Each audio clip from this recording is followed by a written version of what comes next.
তারাবি শব্দটা কোরআন হাদিসে নেই, এটা পরবর্তীতে নাম দেওয়া হয়েছে।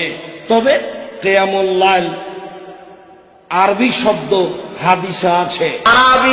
তারাবির সালাত আদায় করি না, কোরআন হাদিসে কোথাও তারাবি কথা উল্লেখ নাই। মুহাদ্দিসগণ এর বৈশিষ্ট্যগত নাম দিয়েছেন তারাবি। তারাবি শব্দটা রাহাতুন শব্দ থেকে এসেছে, যার অর্থ হচ্ছে প্রশান্তির সাথে সালাত আদায় করা। কোরআন হাদিসের কোন একটা লাইনে তারাবি শব্দটা নাই। তারাবি শব্দটি হাদিসে নেই, আছে কিয়ামুল লাইল, আছে তাহাজ্জুদ। যতদিন পর্যন্ত জামাত ছিল না ততদিন পর্যন্ত এই নামটি ছিল না। জামাত কখন শুরু হইল? ওমর রাদিয়াল্লাহু তাআলার জামানায় জামাত শুরু হলো, তিনি এক জামাতে করে।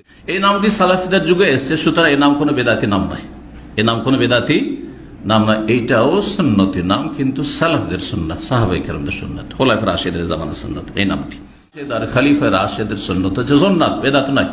এই কথাটা বুঝে রাখেন, কারণ আমাদের দেশের কিছু লোকেরা, কিছু আলেম সমাজ বাড়াবাড়ি করে এবং তারা বিভ্রান্ত।